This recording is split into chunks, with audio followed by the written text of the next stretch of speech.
Hello दोस्तों, नमस्कार। आप सभी का स्वागत है मेरे YouTube channel math booster solutions में। दोस्तों, आपके सामने प्रस्तुत हुआ हूँ परसेंटेज की चौथी क्लास लेकर, जिसमें हम पढ़ेंगे आय व्यय के बारे में।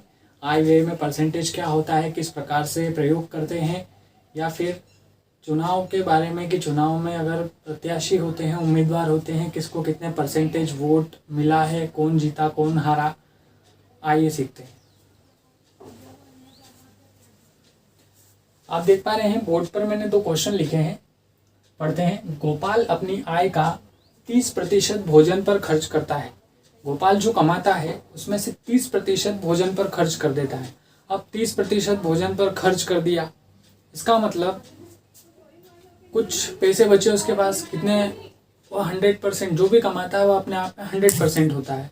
अब 100% में से 30% तो खर्च कर दिया भोजन पर, मतलब बचा कितना? 70%। फिर उस 70% शेष का मतलब उसी 70% में से 40% परिवहन पर खर्च कर देता है। अब वो जो 70% है वह भी अपने आप में 100% है। 70% में से 40% परिवहन पर खर्च कर दिया। अब 70 जो था अपने आप में 100 था, 40 खर्च कर दिया, बचा कितना? 60। फिर शेष का 50% बचाता है, मतलब 50% खर्च कर देता है। यदि उसकी मासिक आय 18,400 रुपये हो। देखिए, परसेंटेज सॉल्व करने से पहले दिमाग में 100 फिट कर लेना चाहिए कि 100 हमको लेके चलना पड़ेगा। यहाँ देखिए, एक फॉर्मेट बताता हूँ मैं आपको। आपको निकालनी है बचत। तो बचत निकालने के लिए जो मासिक आय होती है, मासिक आय, उसमें गुणा करते हैं। देखिए, पहले कितना खर्च किया, जो खर्च किया वो नहीं लिखेंगे, खर्च करने के बाद कितना परसेंटेज बच रहा है वो लिखेंगे। देखिए, 30% भोजन पर खर्च कर दिया, 30% तो गया, इसका मतलब 70 बचा, लिखेंगे 70%। मतलब बटे में। उसके बाद कितना खर्च कर दिया? 40% खर्च कर दिया, 40% गया, मतलब 60% बचा।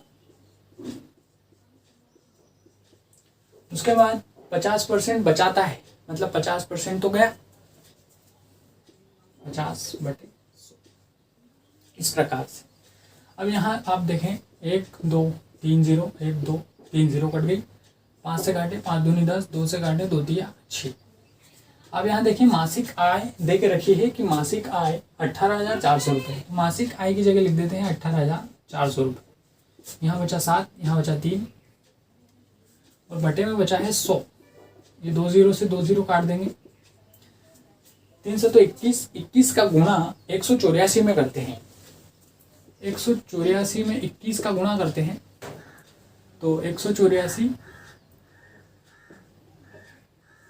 2 चौक 8, 2 3 16, 2 एकम 2, 3 4 16 8 3, 3,864 रुपये उसकी बचत होगी महीने की। इस प्रकार के क्वेश्चन, अब यही इसी फॉर्मेट को लेकर ये क्वेश्चन करते हैं हम। एक आदमी अपनी आय का 5% निर्धन कोष में दान कर देता है। दान कर देता है मतलब गया उसके पास से पैसा। हम लिखते हैं बचत बराबर मासिक आय गुणित। अब यहाँ देखिए, 5% तो दान कर दिया उसने, मतलब उसके पास बचा कितना है? 95%। शेष आय का 20% बैंक में जमा कर दिया। बैंक में दे दिया उसने पैसा, 20% दिया है, मतलब खुद के पास कितना रखा? 80%। तो 80 लिखेंगे, 80 बटे 100। अंत में उसके पास कितने रुपए बच जाते हैं? 1919 रुपये। मतलब ये बचत दे के रखी है इस बार, तो बचत की जगह हम लिख देंगे 1919 रुपये। आय निकालनी है, उसकी आय पूछी है, मासिक आय की जगह मासिक आय लिख देते हैं। यहाँ देखें, 0 से 0 कट जाएगी। 5 से काटे, 5 दूनी 10, 5 एकम 5, 5 नम 45। ये काटे 2 चौका 8। देखिए, यहाँ बचा है 19, बचा है 4, बचा है बटे में बचा है 100। 19 से काटे, 19 एकम 19, 0, 19 एकम 19। फिर आप क्या करें, 4 से काटें, 4 दूनी 8, 4 पंजे 20, 25 का गुणा कर दें, 25 से कम 25, 25 का 0 में करेंगे, 2 का 2, फिर 25 से कम 25। ₹2525 उसकी आय होगी। इस प्रकार हम आय निकाल सकते हैं, बचत निकाल सकते हैं, हर प्रकार के क्वेश्चन इस प्रकार कर सकते हैं। आइए देखते हैं कुछ और एडवांस क्वेश्चंस के साथ। कुछ चुनाव वाले क्वेश्चन देखते हैं, ये आय व्यय वाले हो गए। कुछ चुनाव वाले क्वेश्चन करके देखते हैं जिसमें हम सीखेंगे कि उम्मीदवार कैसे परसेंटेज के तौर पर अपने वोट्स को बांटते हैं, कौन जीतेगा कौन हारेगा, देखते हैं।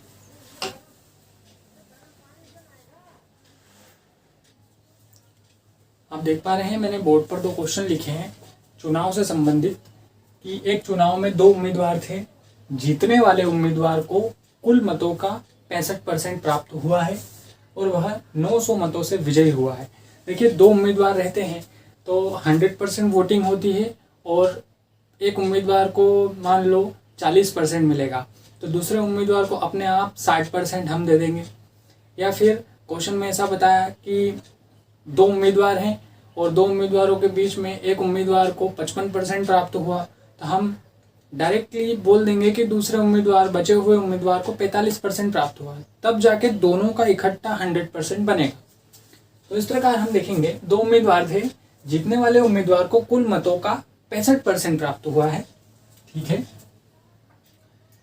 देखिए कुल मतों का 65%, टोटल वोटिंग हम मानते हैं कि 100% हुई होगी। 100% वोटिंग हुई। अब 100% वोटिंग में से 65% मिले, क्वेश्चन में जिसका बोला गया 65% मिले और इसको मिले हैं, देखिए 100 में से 65 इसको मिल गए, तो इसको कितने मिलेंगे 35%। आप देख पा रहे हैं जिसके पास परसेंटेज ज़्यादा रहेगा वही जीतेगा, 65% वाला जीतेगा, 35% वाला हारेगा। दोनों के परसेंटेज का अंतर देखा जाए, इसको मिले हैं 65 और इसको मिले हैं 35, इन दोनों का अंतर देखा जाए तो कुल मिलाकर मिलेगा हमको 30%। तो ये जो 30% मिला है, ये 30% किसके बराबर होना चाहिए, 900 के बराबर होना चाहिए। तो आप क्या करेंगे,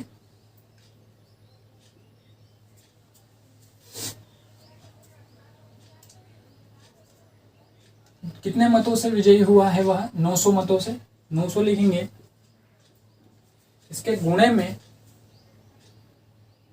100 लिखेंगे और बटे में कितने परसेंटेज, इनके परसेंटेज का अंतर कितना निकाला हमने 30, तो 30 लिख देंगे।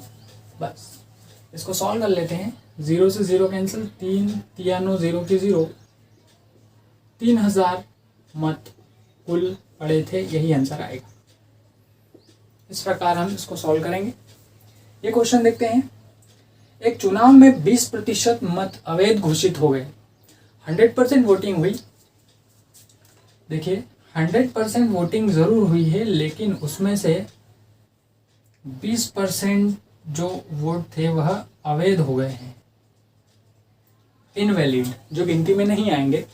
तो गिनती में कितने आएंगे फिर 80%, क्योंकि 20% तो अवैध हो गए, तो 80% क्या होंगे, वैध होंगे। अब जो रिजल्ट आता है वह वैध मतों को लेकर आता है, तो हम जो भी काउंटिंग करेंगे वह इस 80% में से करनी पड़ेगी। तो यह 80% अपने आप में कितना कहलाएगा, 100% कहलाएगा। अब 2 उम्मीदवार थे, करीम और रावत। रावत ने वैध मतों का 40% प्राप्त किया। देखिए ये 80% में से हम दे रहे हैं रावत को, रावत के कितने 40%, तो बचा हुआ करीम जो बचा है उसके पास कितना जाएगा 60%। आप देख पा रहे हैं करीम के पास परसेंटेज ज़्यादा है, इसलिए वह जीतेगा। यहाँ पर लिखा हुआ भी है कि 1600 मतों से पराजित हो गया है। तो हम देखेंगे जिस प्रकार यहाँ पर परसेंटेज का अंतर निकाला था, यहाँ भी परसेंटेज का अंतर निकाल लेते हैं। तो एक का परसेंटेज है 60, दूसरे का है 40, दोनों का अंतर निकालेंगे तो कितना आएगा 20% आएगा। अब देखिए कितने मतों से वह पराजित हो गया है 1600, तो 1600 लिखेंगे बटे में ये परसेंटेज का अंतर कितना है 20, इसका 100 लगा देंगे। लेकिन ये वैध मत वाला है, तो ये जो 20% अवैध ये जो 100% माने थे ये 80% में से था, तो एक 80% का भी कॉलम बना लेते हैं। ये 80%, बस इसको काट लेते हैं। 8 दूनी 16, 2 0 की 2 0, 20 से पंजे 100, 5 दूनी 10, 10,000 वोट या मत टोटल मतदाताओं ने अपना मत प्रयोग किया 10,000 ने। तो इस प्रकार से हम चुनाव वाले क्वेश्चन को बड़ी ही आसानी से सॉल्व कर सकते हैं। आइए देखते हैं कुछ और क्वेश्चन आगे, जिसमें हम कुछ एडवांस क्वेश्चन को और आगे सीख लेते हैं थोड़ा सा।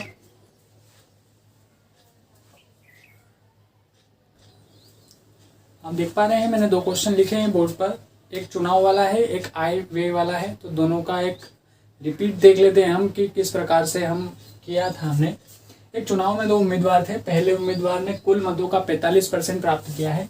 देखिए 100% वोटिंग हुई होगी, तो 100% में से एक उम्मीदवार को 45% मिल गया, तो दूसरे उम्मीदवार को कितना मिला होगा? 55%। और आप देख पा रहे हैं 55% ज़्यादा है, इसलिए 55% जिसको मिला होगा वह जीता होगा। परसेंटेज के तौर पर हम देखें तो परसेंटेज का अंतर 55 और 45 का अंतर कितना निकलता है? 10%। अब देखिए 1000 मतों से हार हुई उसकी 45% वाले की, तो ये जो 1000 हैं, 1000 में हम भाग लगा देंगे 10 का और गुणा कर देंगे 100 का। इसको काटें, 10 से 10 कैंसिल हो जाएगा और ये हो जाएगा 10,000 मत आंसर। इस प्रकार से एक आय व्यय वाला देखते हैं। नीलम अपनी कुल आय का 20% मकान के किराए पर खर्च करती है। आय व्यय वाले में मैंने बताया था कि बचत बराबर आय गुणित 20% मकान के किराए पर खर्च कर दिया, मतलब बचा कितना? 80। शेष का 70% घरेलू मदों पर, घरेलू खर्चों पर खर्च कर दिया 70%, तो बचा कितना? 30। यदि वह 3600 रुपये की बचत करती है, देखिए ये बचत जो है, बचत कितनी हो रही है? 3600, इसलिए इस बचत की जगह हम लिख देंगे 3600। इसको काटें, 2 0 से 2 0 कट जाएगी। इसको 3 से काटें, 3 एकम 3, 3 दूनी 6, 2 0 की 2 0। इसको 8 से काटें, 8 एकम 8, 8 पंजे 40, 0 की 0, 100 का गुना इधर हो जाएगा, तो 15,000 टोटल आय उसकी है। तो इस प्रकार से हम आय व्यय वाले तथा चुनाव वाले क्वेश्चंस को बड़ी ही आसानी से सॉल्व कर सकते हैं। उम्मीद है आप लोगों को वीडियो पसंद आया होगा। अगर वीडियो पसंद आया तो वीडियो को लाइक करें, शेयर करें, मेरे चैनल को सब्सक्राइब करें। Thank you so much.